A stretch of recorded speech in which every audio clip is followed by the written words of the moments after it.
वक्फ को सेंट्रल दिल्ली की 123 prime property gift कर दी। असली विवाद शुरू हुआ वक्फ एक्ट 1995 के आने के बाद से और रातों रात वहां के हिंदुओं ने अपनी 57 एकड़ जमीन खो दी और 13 सालों में यह डबल होकर 8 लाख एकड़ से भी ज्यादा हो गई है। इसी के सेक्शन 85 के तहत आप सिविल कोर्ट में इसकी शिकायत भी नहीं कर सकते।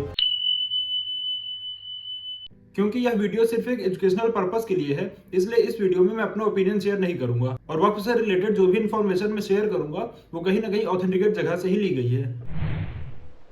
जैसे हिंदू दान करते हैं वैसे ही मुस्लिम अपनी संपत्ति को अल्लाह या इस्लाम के नाम पर ज़कात के रूप में निकालते हैं तो उसको वक्फ बोलते हैं और एक बार दान देने के बाद चाह कर भी इसको कोई वापस नहीं ले सकता। एक्चुअल में जो वक्फ का कॉन्सेप्ट है वो इस्लाम के गोल्डन एज यानी प्रॉफिट मोहम्मद के समय से है और वक्फ का बहुत अहम रोल रहता है इस्लामिक एजुकेशन को बढ़ाने में। जैसे कि इजिप्ट में अल अजहर यूनिवर्सिटी और मोरक्को में अल कोरबानी यूनिवर्सिटी वक्फ इंस्टीट्यूशन द्वारा ही फाउंडेड है। भारत में वक्फ सल्तनत पीरियड से चला आ रहा है और तब इसकी देखरेख काजी वगैरह करते थे और मुगल पीरियड में सद्र अस-सुदूर नामक की एक रिलीजियस ऑफिस इसको चलाती थी और जैसे जैसे मुगल राज फैलते गया वैसे वैसे वक्फ की संपत्ति भी बढ़ते गई। लेकिन 19वीं सेंचुरी के लास्ट में ब्रिटिश पीरियड में एक वक्फ के ऊपर विवाद आया और उस समय लंदन की प्रिवेसी काउंसिल ने वक्फ को खराब बताते हुए इसे अमान्य घोषित कर दिया। लेकिन भारत में इस निर्णय को एक्सेप्ट नहीं किया गया और मुसलमान वक्फ वैलिडेटिंग एक्ट 1913 के तहत इसे बचा लिया गया। वक्फ की लिखित संपत्ति भारत में लगभग 1857 के आसपास की है।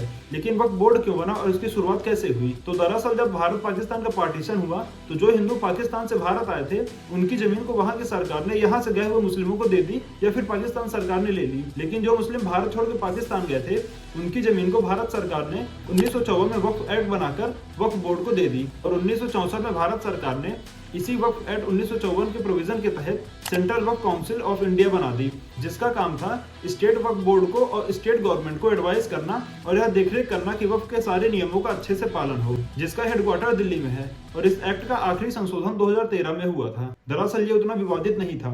असली विवाद शुरू हुआ वक्फ एक्ट 1995 के आने के बाद से, जिसमें वक्फ बोर्ड की कई गुना ताकत बढ़ा दी गई। वक्फ एक्ट 1995 के सेक्शन 4 के तहत वक्फ का कोर्ट एक सिविल कोर्ट की तरह काम करेगा और सारी ताकतें भी उसी जितनी होंगी और इसे चलाने में जो भी खर्च आएगा वो स्टेट सरकार देगी। इसी के सेक्शन 40 के तहत अगर वक्फ ने किसी संपत्ति पे दावा कर दिया या उनको लगता है कि ये संपत्ति वक्फ की है तो उसी वक्त से वो संपत्ति वक्फ की हो जाएगी और आपको कोर्ट में जाकर यह साबित करना पड़ेगा कि वो संपत्ति वक्फ की नहीं आपकी है। और जब तक ये साबित नहीं होता कि वो संपत्ति आपकी है तब तक ये संपत्ति वक्फ की ही मानी जाएगी और यदि 50 साल तक कोई निर्णय नहीं आता तो खुद ब खुद वो संपत्ति वक्फ की हो जाएगी। इसी के सेक्शन 85 के तहत आप सिविल कोर्ट में इसकी शिकायत भी नहीं कर सकते।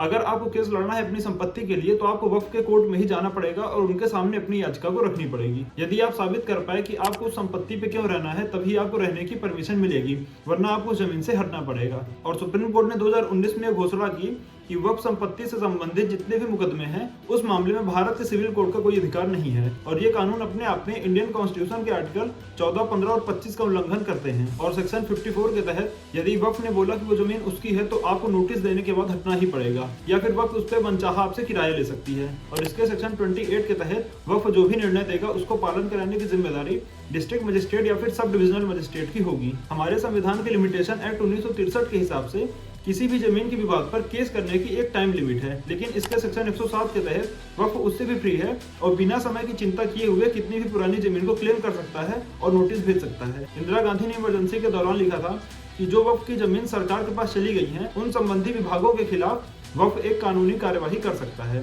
अब जो मैं डेटा बताने जा रहा हूँ वो आपको वक्फ की साइट पर ही मिल जाएगा, जहाँ वक्फ ने प्रॉपर लिखा हुआ है कि वंस अ वक्फ ऑलवेज वक्फ। वक्फ भारत की तीसरी सबसे बड़ी लैंड ओनर है। 2009 में वक्फ के पास 4 लाख एकड़ जमीन थी और 13 सालों में यह डबल होकर 8 लाख एकड़ से भी ज्यादा हो गई है, जिसमें सबसे ज्यादा जमीन उत्तर प्रदेश में है। 77% दिल्ली वक्फ लैंड पर है, जिसमें Delhi high court, central Vista, CGO और जवाहरलाल नेहरू स्टेडियम भी शामिल हैं। और तमिलनाडु में तो रिसेंटली अभी एक पूरा गांव भी वक्फ ने क्लेम कर लिया है, जिसमें 1500 साल पुरानी मंदिर भी शामिल है। और रातों रात वहां के हिंदुओं ने अपनी 57 एकड़ जमीन खो दी। और इतना ही नहीं, वक्फ ने अंबानी का 5000 करोड़ का घर भी क्लेम कर लिया है। वक्फ जैसा ना तो हिंदुओं के पास कुछ है, ना सिख के पास और ना ही किसी और माइनॉरिटी के पास है। इवन मुस्लिम कंट्री में भी वक्फ बोर्ड जैसी चीज नहीं है। 2014 में कांग्रेस सरकार ने वोट बैंक की राजनीति के लिए वक्फ को सेंट्रल दिल्ली की 123 प्राइम प्रॉपर्टी गिफ्ट कर दी, जो कि ब्रिटिश इंडिया के टाइम से सरकार की थी। 2019 में बीजेपी नेता अश्विनी कुमार ने वक्फ की वैधता को चैलेंज किया था कि वक्फ में मुस्लिम विधायक हैं, सांसद हैं और सिविल सर्वेंट भी मुस्लिम ही हैं, तो ये सेकुलर कैसे हुआ, जिस पर सुप्रीम कोर्ट ने इस याचिका को खारिज कर दी। वक्फ बोर्ड पर बहुत बार जमीन हड़पने के आरोप लगते रहते हैं और 2022 में विष्णु शंकर जैन ने वक्फ एक्ट 1995 को चैलेंज कर दिया है और वक्फ रिपेल बिल भी राज्यसभा में पेश हो चुका है। अब इसकी पूरी कंट्रोवर्सी क्या है, इसको किसी और वीडियो में हम डिस्कस करेंगे।